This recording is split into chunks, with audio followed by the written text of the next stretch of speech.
Good morning students. हमने जो अगली लिटिल बॉय है, मैंने पहले ही बताया काफ़ी लेंथी चैप्टर है। सो इसको धीरे धीरे हम कंप्लीट करवाने की कोशिश कर रही हूँ। सो 115 पेज पे कल मैंने छोड़ा था, जहाँ पे मैंने आपको बताया था कि जो मिस एडिथ फेलो है वो क्या कर रही है। अब मिस एडिथ फेलो जो अगली लिटिल बॉय है उसको ये सोच रही है कि ही इज़ अब ये ऑर्फन नहीं होगा, क्योंकि अकेले उसके पेरेंट्स ही नहीं हैं कि जो उसके पास नहीं है। इवन जो स्पेशेस हैं वो भी उसकी मतलब जो फैमिली की स्पेशेस हैं ना, वो भी उसके साथ नहीं है। तो वो क्योंकि वो किसी और जगह से बुलाया गया है, जो पीपल हैं वो उसके जैसे नहीं हैं जो वहाँ पे उसके पास रहते हैं अब, है ना। Is very he looks very different.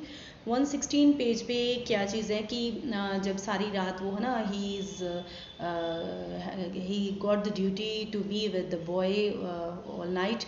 So in morning she went to boy's room to check the things कि is he okay और what type of feeling is he's having, है ना। तो वो रूम में जाती है एंड रूम को वो चेक कर रही है and all this things she is doing. वो धीरे धीरे बच्चे के साथ एक कॉपरेशन करके उसके साथ एक रिलेशनशिप, जैसे एक मदर और बेटे का रिलेशनशिप होता है वो बनाने की कोशिश कर रही है। So that what ever duty she has got, है ना, जो भी उसे मिली है ड्यूटी वो अच्छे से निभा सके। एज अ नर्स वो उस बच्चे को हर तरफ से कंसोल और हर तरफ से मतलब उसकी टेक केयर करना चाहती है।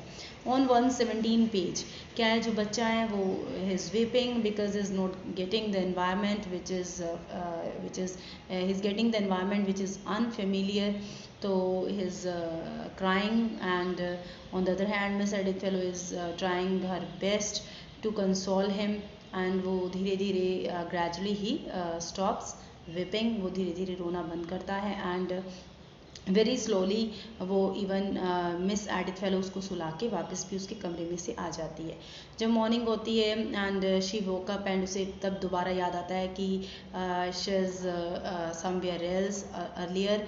वो अपने घर पे होती थी जब मॉर्निंग में उठती थी, लेकिन नाउ आज उसका जो वो उठी है वो कोई और जगह है, बिकॉज वो स्टेसिस में है जहाँ पे कुछ रूम्स डिवाइड किए गए हैं, जहाँ पे कुछ एक्सपेरिमेंट्स हो रहे हैं, वहाँ पे वो मतलब whole night she was there.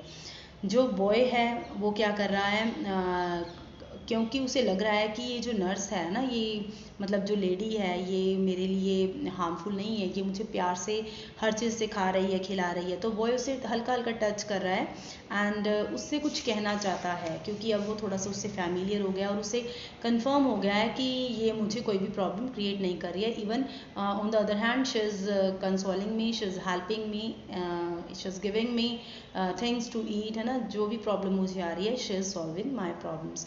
So 118 page का स्टार्टिंग का पेज है। मिस फेलो क्या कर रही है, अब उसको गाना गा के थोड़ा उसको खुश करने की कोशिश कर रही है, जैसे मदर बच्चों के साथ करती है ना। बॉय थोड़ा स्माइल भी कर रहा है और वो क्या कह रही है कि मैं तुम्हारे लिए I am going to bring breakfast for you, and boy is very happy.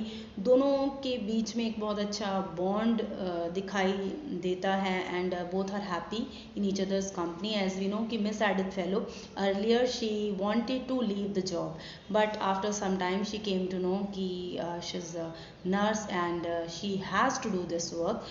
जो टिमी है वो चाहे डिफॉर्म्ड बॉय है, बट स्टिल ये उसकी ड्यूटी बनती है कि नर्स ये नहीं देखती कि बच्चा कैसा है। एंड देन व्हाट हैपन कि धीरे धीरे, क्योंकि वो साइंटिस्ट है, वो न्यूज़ बाहर तक स्प्रेड हो जाती है, तो काफ़ी प्रेस के लोग हैं, लेटर ऑन जो प्रेस से कुछ जेंटलमैन आते हैं, है ना, वो सब क्या कर रहे हैं, कोमोशन क्रिएट कर रहे हैं, नॉइज़ क्रिएट कर रहे हैं, जिससे वो अगली लिटिल बॉय है वो काफ़ी डर रहा है। और जो ऑन द अदर हैंड में सैड फेलो है, क्योंकि उसको हर तरफ से जो भी मुसीबत है या मुश्किलों से बचाने की कोशिश कर रही है, तो वो उन बंदों को, उन पर्सनस को बाहर भेज देती है कि you are not allowed to come inside, because जो बॉय है वो डर रहा है आपसे, he is not feeling good with all of you. तो पर्सन भी रूम में से बाहर चला जाता है and now suddenly doctor Hoskin की आवाज़ आती है। वो पूछता है मिस एडिथ फेलो बताइए ये इज़ ही अ बॉय और a girl, because she got the duty, she knew each and everything about that boy, है ना, नोबडी नोज। तो मिस एडिथ फेलो कहती है कि yes he is a boy, and on the other hand side some people, even doctor Hoskins, he is not emotional man, है ना, तो he said कि एप बॉय। तो मिस एडिथ फेलो को बहुत गुस्सा आता है इस बात पे कि ही इज़ नॉट एन एप, वो एप नहीं है, है ना, वो ठीक है, he is deformed, he doesn't look like us, पर वो एक एप बॉय नहीं है। हिज नेम इज़ टिमी and please call him from his name, don't use app boy, है ना। 120 पेज पे क्या है, जो प्रेस के पर्सन जेंटलमैन आए हैं तो ऑब्वियस है जो डॉक्टर हॉस्किन है, he is explaining his experiments की what experiments I am doing here. वो जो स्टेसिस है, एक प्लेस है, वहाँ पे अलग अलग रूम डिवाइड किए गए हैं और वहाँ पे डिफरेंट टाइप के एक्सपेरिमेंट्स साइमल्टेनियसली वर्क कर रहे हैं, कुछ पर्सन्स रखे हुए हैं जो कि उन एक्सपेरिमेंट्स को देख रहे हैं। तो जो इवन न्यूज़पेपर्स, जो रिपोर्टर्स हैं, दे आर सेइंग कि हम अगले लिटिल बॉय को चाहते हैं कि इसे ओपन में लेके आओ, but on the other hand doctor Hoskins is saying no, कि जो ये स्ट्रेसेस है, this is the building in which I can complete my experiments, the things, है ना, और जिस पर भी मैं एक्सपेरिमेंट कर रहा हूँ उनको मैं नहीं अलाउड करता कि वो बाहर जाएं, क्योंकि उनका जो एनवायरनमेंट उनको चाहिए, चाहे वो किसी मैं रॉक पे एक्सपेरिमेंट कर रहा हूँ, चाहे मैं किसी प्लांट पे कर रहा हूँ, तो उनको वो एनवायरनमेंट मैंने स्टेसिस के अंदर दिया हुआ है। अगर मैं इसे बाहर निकाल देता हूँ तो मेरा एक्सपेरिमेंट ही क्या हो जाएगा, ओवर हो जाएगा, तो वो मैं नहीं चाहता। 121 पेज पे आ जाइए। I have arranged different surrounding, है ना, वही कह रहा है मैंने डिफरेंट सराउंडिंग इनके लिए अरेंज की हुई है हर चीज़ के लिए, तो मैं इनको बाहर नहीं भेज सकता। 122 पेज पे आइए, वहाँ पे doctor Hoskin what is he saying, he is talking about his victory on the experiments, की क्या क्या उसने अचीवमेंट्स की हैं, even he is showing other, he is explaining other projects to the persons who has come from the news और who are reporters. 123 page पे actually the boy is from Neanderthal, Neanderthal boy है जो कि बिल्कुल ही अलग सी जगह से आया है, that's why he looks like very different.